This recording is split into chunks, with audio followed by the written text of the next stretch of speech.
ദേശീയ രാഷ്ട്രീയ ചരിത്രത്തിലെ ഒരു പ്രധാനപ്പെട്ട ഏടായി തീരുകയാണ് അരവിന്ദ് കെജ്രിവാളിന്റെ. അദ്ദേഹത്തിന് നിരവധി തവണ 9 തവണ അദ്ദേഹത്തിന് സമ്മൻസ് അയക്കുന്നു. അദ്ദേഹം ചോദ്യം ചെയ്യലിനായിട്ട് ഹാജരാകുന്നില്ല. തുടർന്നാണ് കഴിഞ്ഞ ദിവസം അദ്ദേഹത്തിന്റെ അറസ്റ്റ് ഉണ്ടായത്.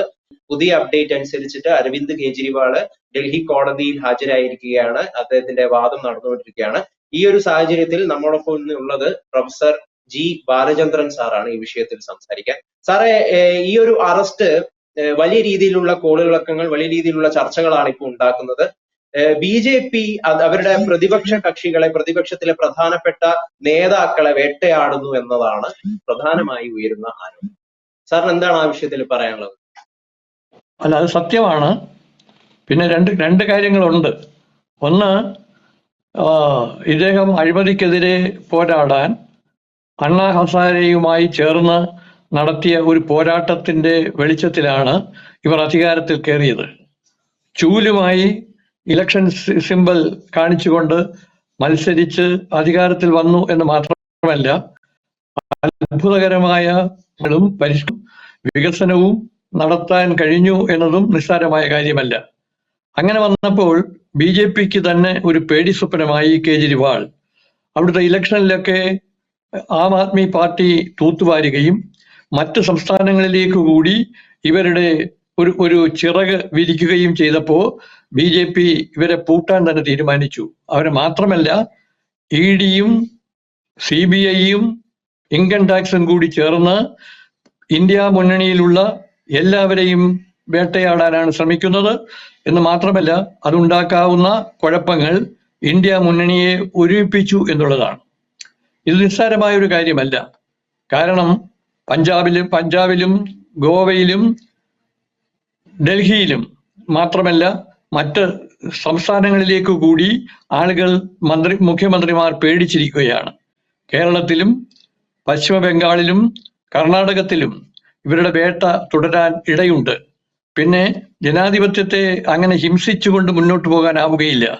എന്തിനാണ് ഇവർ ഇത്ര തിടുക്കപ്പെട്ട് ഇപ്പോൾ EDയെ കൊണ്ട് അറസ്റ്റ് ചെയ്യുന്ന കാര്യം? 2 മാസം കൂടി കാത്തിരുന്നെങ്കിൽ അടുത്ത ഇലക്ഷൻ കഴിഞ്ഞ് ഇലക്ഷന്റെ റിസൾട്ടും വന്നു കഴിഞ്ഞിട്ട് ഇത് നടത്താമായിരുന്നല്ലോ. അപ്പോ ഇതൊരു ചിത്രവധം നടത്തുവാനുള്ള ശ്രമത്തിന്റെ ഭാഗമാണ്. എനിക്ക് തോന്നുന്നു BJPയെ ഒരു പേടി കൂടിയിട്ടുണ്ട്.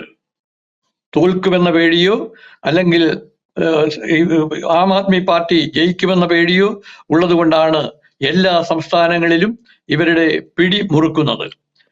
സുപ്രീം കോടതി മാത്രമാണ് ഒരാശ്രയമായി നിലനിൽക്കുന്നത്.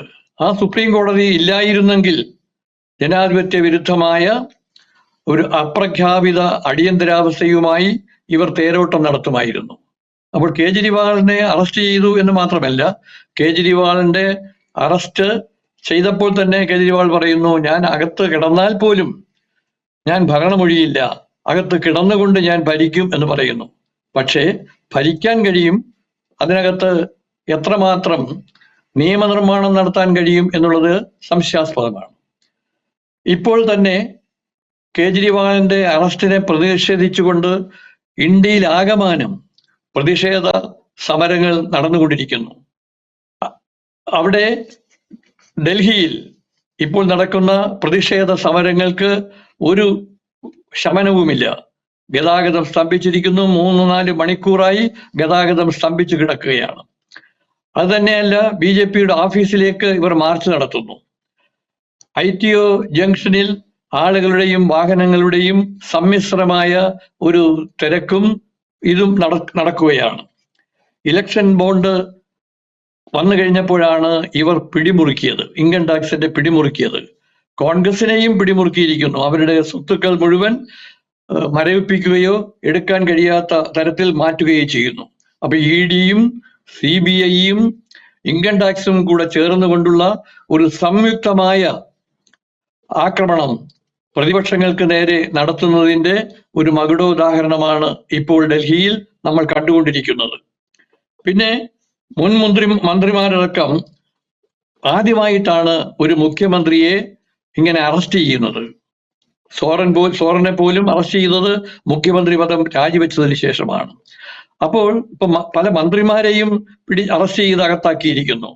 ജനങ്ങൾ 600 പേരെപ്പോളം അറസ്റ്റ് ചെയ്ത് ഉള്ളിലാക്കിയിരിക്കുകയാണ്.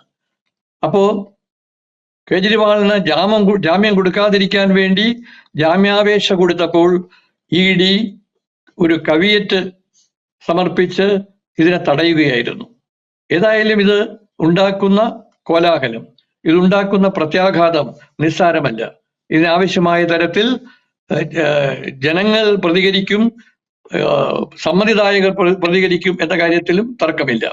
അവിടെ ഡൽഹിയിൽ ഉണ്ടാക്കിയ വികസന പരിപാടികളുണ്ടല്ലോ, വൈദ്യുതിയുടെ കാര്യത്തിലായാലും ഗതാഗതത്തിന്റെ കാര്യത്തിലായാലും സ്ത്രീകൾക്ക് സൗജന്യ യാത്ര അനുവദിക്കുന്ന കാര്യത്തിലും ഒക്കെ ഉണ്ടാക്കിയ ഒരു നേട്ടം അത് ജനങ്ങൾക്ക് അനുഭവവേദ്യമായി. അതുകൊണ്ടാണ് ജനങ്ങളുടെ പിന്തുണ ഒരു ചൂലുമായി ഇലക്ഷന് മത്സരിക്കാൻ വന്ന ആം ആദ്മി പാർട്ടി ഇപ്പോൾ ഒരു സംഭവമായി മാറിയിരിക്കുകയാണ്. മറ്റ് സംസ്ഥാനങ്ങളിലേക്ക് കൂടി വ്യാപിച്ചിരിക്കുന്നു അവരുടെ പ്രവർത്തനത്തിന്റെ ഏറ്റവും വലിയ വ്യാപ്തി. ഇത് ജനാധിപത്യ ധ്വംസനവും ഭീഷണിയുമായി മാറുന്നത് ഒരിക്കലും ഭൂഷണമല്ല. ജനാധിപത്യത്തിന് ഘടകവിരുദ്ധമായി ഇത്തരം കാര്യങ്ങൾ ചെയ്യുന്നത് ജനങ്ങൾ സഹിക്കുകയില്ല, വോട്ടർമാർ സഹിക്കുകയില്ല. ഒരു തെരഞ്ഞെടുപ്പ് വരുമ്പോൾ സ്വാഭാവികമായി സത്യസന്ധമായി ആ തെരഞ്ഞെടുപ്പിനെ നേരിടുകയല്ലേ വേണ്ടത്. ഇപ്പോൾ തന്നെ പ്രീ പോൾ സർവേ വന്നപ്പോൾ BJP ജയിക്കുമെന്നാണ് പറയുന്നത്. പിന്നെന്തിന് ഇവർ ഭയപ്പെടണം? BJPക്ക് ജയിക്കാൻ ആവശ്യമായ എല്ലാ തന്ത്രങ്ങളും അവർക്ക് ആവിഷ്കരിക്കാമല്ലോ. അധികാരമുണ്ട്, സേനയുണ്ട്, അതോടൊപ്പം തന്നെ പണമുണ്ട്, RSSന്റെ സംഘബലമുണ്ട്. ഇതെല്ലാം കൂടി കൂട്ടി ഏത് പാർട്ടിയെയും തോൽപ്പിക്കാൻ കഴിയുന്ന തരത്തിൽ അവർക്ക് ഒരു മുന്നേറ്റം ഉണ്ടാക്കാൻ കഴിയുന്നുണ്ട്.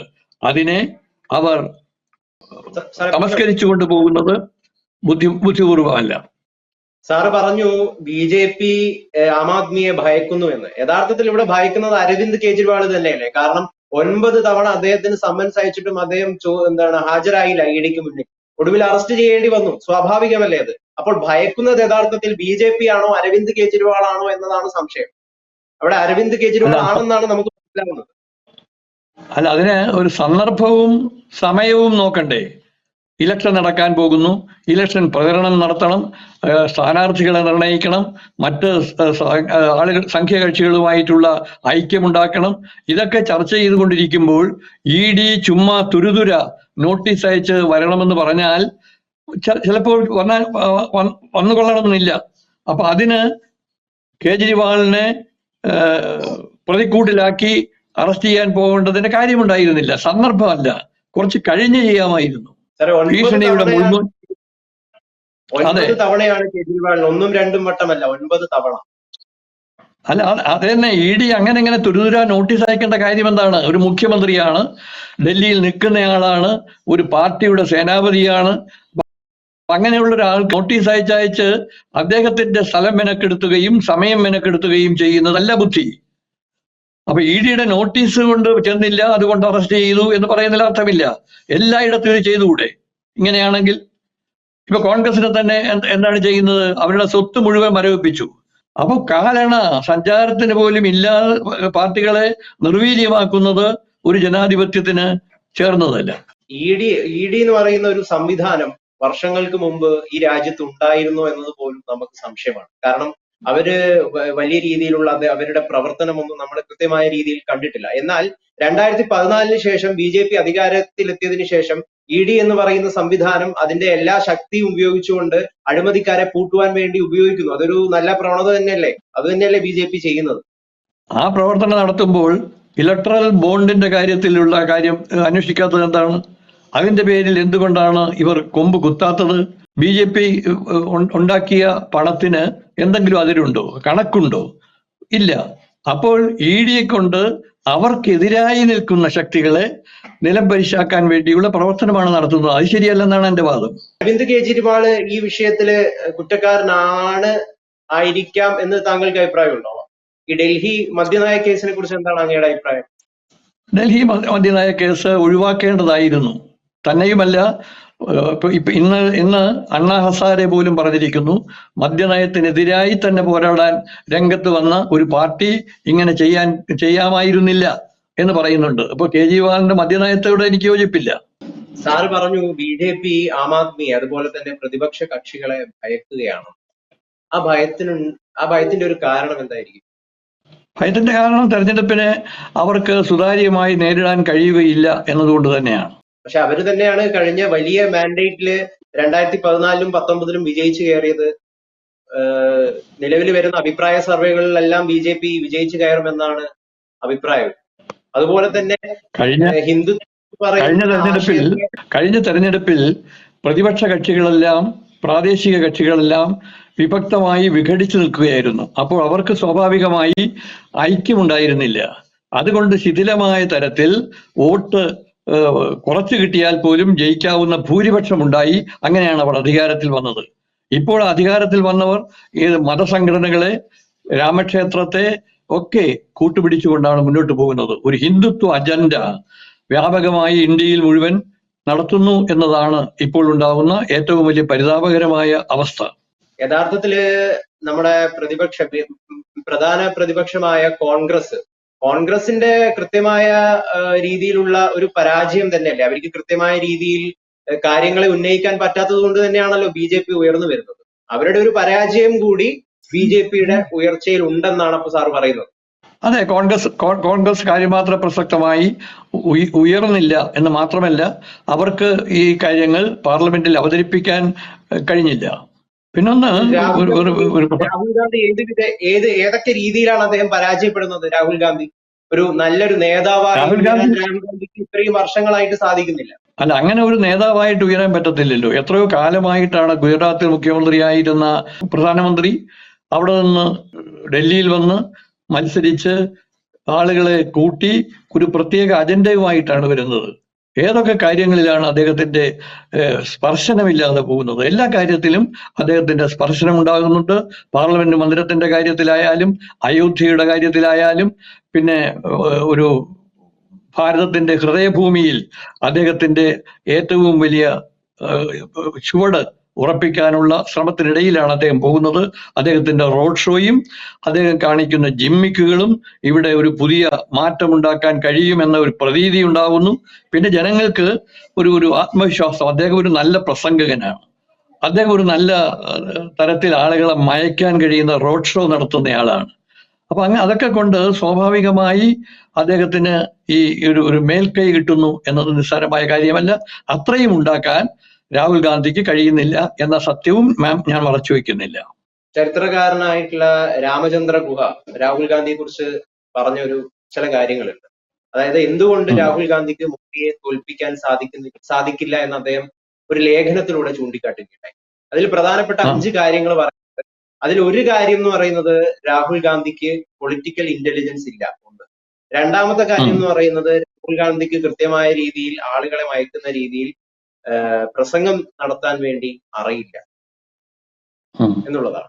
മോദിജിയെയും രാഹുൽ ഗാന്ധിയെയും താരതമ്യപ്പെടുത്തിയാൽ ഒരു വശീകരണ ശക്തി രാഹുലിന് കുറവാണ് എന്ന് തുറന്ന് സമ്മതിക്കാതെ വയ്യ. ഇത്രയും വർഷങ്ങളായിട്ട് അതിനു വേണ്ടിയിട്ടുള്ള പരിശ്രമവും അദ്ദേഹം നടത്തുന്നില്ല. 2012 മുതൽ അദ്ദേഹം വലിയ രീതിയിൽ ദേശീയ രാഷ്ട്രീയത്തിൽ ഇറങ്ങി അടുത്ത പ്രധാനമന്ത്രി എന്ന നിലയിൽ പ്രവർത്തിച്ചുകൊണ്ടിരിക്കുകയാണ്. പക്ഷെ ഇപ്പോഴും കൂടെ കോൺഗ്രസിന്റെ വോട്ട് കുറഞ്ഞുകൊണ്ടിരിക്കുകയാണ്. അല്ല, അദ്ദേഹം വേറൊരു നയമാണ് സ്വീകരിക്കുന്നത്. പണ്ട് മഹാത്മാഗാന്ധിയോട് ഗോഖലെ പറയുകയുണ്ടായി, നിങ്ങൾ ഇന്ത്യയിൽ ജനങ്ങളെ കാണുകയും ഗ്രാമങ്ങൾ കാണുകയും ചെയ്യണം, എങ്കിൽ മാത്രമേ നിങ്ങൾക്ക് ഒരു അഖിലേന്ത്യാ വ്യാപകമായ ഒരു അർത്ഥസ്വാധീനം ഉണ്ടാക്കാൻ കഴിയൂ എന്ന്. അദ്ദേഹത്തിന്റെ ഭാരത് ജോഡോ യാത്ര വലിയ ഇമ്പാക്റ്റാണ് ഉണ്ടാക്കിയത്. അത് ആദ്യം കാൽനടയായിട്ടാണ് പോയത്. അത് കഴിഞ്ഞ് ഇപ്പോൾ രണ്ടാമത് വാഹനത്തിലാണ് പോയത്. അപ്പോഴൊക്കെ ഒരു വലിയ ജനക്കൂട്ടം അദ്ദേഹത്തിന്റെ പിന്നാലെ വരികയും അദ്ദേഹത്തെ കാണാൻ ശ്രമിക്കുകയും ചെയ്യുന്നുണ്ട്. അപ്പോൾ ഒരാളുടെ സ്റ്റൈലല്ല മറ്റൊരാളുടെ സ്റ്റൈൽ ഈസ് ദ മാൻ എന്ന് പറയുന്നത് പോലെ നേതാക്കന്മാർക്കും നേതൃത്വത്തിനും ഒരു പുതിയ സ്റ്റൈൽ അദ്ദേഹം സ്വീകരിക്കുന്നു. ആ സ്റ്റൈൽ എത്രമാത്രം വിജയകരമാകും എന്ന് കണ്ടറിയണം. അങ്ങനെയൊക്കെ എന്ത് തോന്നുന്നു, ആ സ്റ്റൈൽ വിജയകരമാവുമോ ഇത്തവണത്തെ ലോക്സഭ? കാരണം ഇവര് ഐക്യമുറപ്പിച്ചാൽ, ഇന്ത്യ മുന്നണി ഐക്യമുറപ്പിച്ചാൽ, ബംഗാൾ പോലെയുള്ള സംസ്ഥാനങ്ങളിൽ ഈ ഐക്യമുണ്ടാക്കിയാൽ ഭരിക്കാൻ കഴിയുന്ന ഭൂരിപക്ഷം കിട്ടും എന്നാണ് എന്റെ ഒരു പ്രത്യാശ.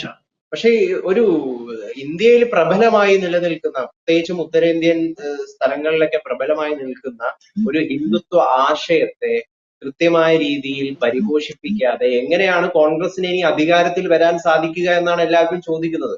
കാരണം കഴിഞ്ഞ ഒരു ദിവസം ഭാരത് ജോഡോ ന്യായ് യാത്രയുടെ സമാപന സമ്മേളനം മുംബൈയിൽ നടക്കുന്നു. അതില് രാഹുൽ ഗാന്ധി ഒരു പരാമർശം നടത്തി. അത് ഇങ്ങനെയായിരുന്നു, അത് വലിയ രീതിയിൽ മറ്റുള്ളവർ, പ്രധാനപ്പെട്ട ഭരണകക്ഷി അതിനെ വലിയ രീതിയിൽ വ്യാപകമായി അത് പ്രചരിപ്പിക്കുകയും ചെയ്തു. അദ്ദേഹം പറഞ്ഞത്, ഹിന്ദു ധർമ്മത്തിൽ ഒരു ശക്തിയുണ്ട്, ആ ശക്തിയെ തകർക്കുക എന്നതാണ് കോൺഗ്രസിന്റെ ലക്ഷ്യം. ഇങ്ങനെ ഒരു പ്രതിപക്ഷത്തെ ഒരു പ്രധാന നേതാവ് ഈ രീതിയിൽ പ്രസംഗിക്കുക എന്ന് പറയുന്നത് വിഡ്ഢിത്തമല്ലേ? കാരണം അതിനെ മറ്റു ഭരണകക്ഷി ഏത് രീതിയിലാണ് ഉപയോഗിക്കുക എന്ന മനസ്സിലാക്കിക്കൊണ്ട് വേണ്ട ഇത്തരം പ്രയോഗങ്ങൾ അദ്ദേഹം നടത്താൻ. ഇതുകൊണ്ട് തന്നെയാണ് പറയുന്നത് രാഹുൽ ഗാന്ധിക്ക് പൊളിറ്റിക്കൽ ഇന്റലിജൻസ് ഇല്ല എന്ന് പറയാൻ പറ്റത്തില്ല. അദ്ദേഹം ഉപയോഗിച്ചതും ഉദ്ദേശിച്ചതും ഒരുപക്ഷെ ഹിന്ദുത്വത്തിന്റെ ഏറ്റവും വലിയ കർക്കശമായ മുഷ്ടിപ്പിടിയിൽ ഭാരതത്തെ കൊണ്ടുപോകുന്നത്, ആ ശക്തിയെയാണ് അദ്ദേഹം ഇത് ചെയ്തത്.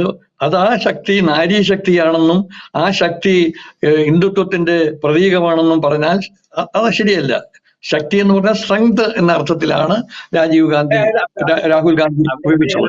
അവിടെ അദ്ദേഹം ഹിന്ദുത്വ എന്നാണ് ഉപയോഗിച്ചത്, ബിജെപിയുടെ ശക്തി എന്ന് അദ്ദേഹത്തിന് ഉപയോഗിക്കാൻ. അവിടെ ഹിന്ദു ഉപയോഗിക്കാമായിരുന്നു. ഒരു പ്രസംഗത്തിന് വരുന്ന ചില സ്ലിപ്പുകളും നമ്മൾ ഒന്ന് ക്ഷമിച്ചു കൊടുക്കണം. എല്ലാം അക്ഷരാർത്ഥത്തിൽ പരിശോധിച്ച് സൂക്ഷ്മാർത്ഥത്തിൽ പരിശോധിച്ച് അതിനെ ഒരു കുറ്റം കണ്ടുപിടിച്ചു പോകുന്നതിനേക്കാൾ എങ്ങനെ അതിനെ ഒന്ന് സമരസപ്പെടുത്താൻ കഴിയും എന്ന് അന്വേഷിക്കുകയാണ്.